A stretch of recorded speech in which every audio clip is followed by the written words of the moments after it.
ഇന്നത്തെ നമ്മുടെ video perfect ആയിട്ടുള്ള ഗരം മസാല എങ്ങനെ ഉണ്ടാക്കിയെടുക്കാമെന്നാണ്.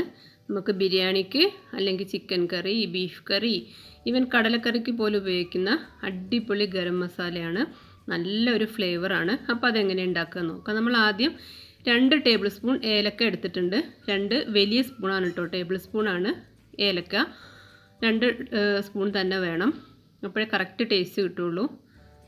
പിന്നെ വേണ്ടത് നമുക്ക് 1 ടേബിൾ സ്പൂൺ ഗ്രാമ്പുവാണ്. പിന്നെ വേണ്ടത് ജാതിക്ക. ഞാൻ ഒരെണ്ണം വലുത് എടുത്തിട്ടുണ്ട്. അപ്പോൾ ചെറുതാണെങ്കിൽ ഒരെണ്ണത്തിൻ്റെ പകുതി, ഒന്നിൻ്റെ പകുതി എടുത്താൽ മതി. പിന്നെ 1 ടേബിൾ സ്പൂൺ നിറയെ പെരുംജീരകം എടുത്തിട്ടുണ്ട്. പിന്നെ ഇത് ചെറിയ ജീരകമാണ്. ചെറിയ ജീരകം 1/4 ടേബിൾ സ്പൂൺ മതി. പെരുംജീരകമാണ് കൂടുതൽ വേണ്ടത്. പിന്നെ വേണ്ടത് പട്ടയാണ്.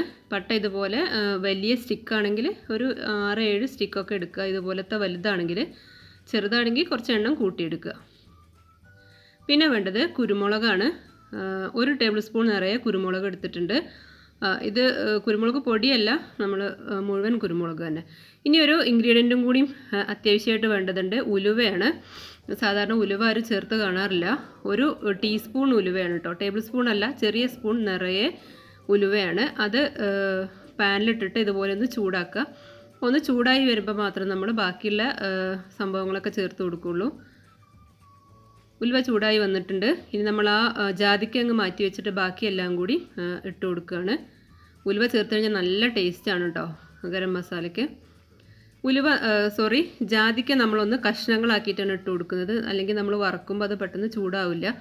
അപ്പോൾ ജസ്റ്റ് ഒന്ന് നമ്മൾ ഇടിക്കുന്നതിലൊക്കെ ഇട്ടിട്ട് ഒന്ന് കുത്തിയിട്ട് പൊട്ടിച്ചിട്ട് ഇട്ട് കൊടുക്കുക.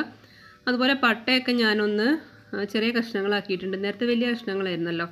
അപ്പോൾ നമ്മൾ പാനിലിട്ട് കഴിഞ്ഞാൽ അതിങ്ങനെ ഇളക്കുമ്പോഴൊക്കെ ബുദ്ധിമുട്ടാണ്. മാത്രമല്ല അത് പെട്ടെന്ന് ചൂടാവില്ല. അപ്പോൾ ലോ ഫ്ലെയിമിലിട്ടിട്ട് ഒരു 2 മിനിറ്റ്, മാക്സിമം 2 മിനിറ്റ് മതി. എല്ലാം ഒന്ന് ചൂടാവണം. പക്ഷേ കളറ് മാറി കരിഞ്ഞു പോവുകയൊന്നും ചെയ്യരുത്. ഇതുപോലെ ഒന്ന് ഇളക്കി കൊടുക്കുക. നമ്മൾ ചിലരൊക്കെ വെയിലത്ത് വെച്ച് ഉണക്കി പൊടിക്കാറുണ്ട്. പക്ഷേ വെയിലത്ത് വെക്കുമ്പോൾ അതിൻ്റെ ഫ്ലേവറൊക്കെ ഒരുപാട് നഷ്ടപ്പെടും.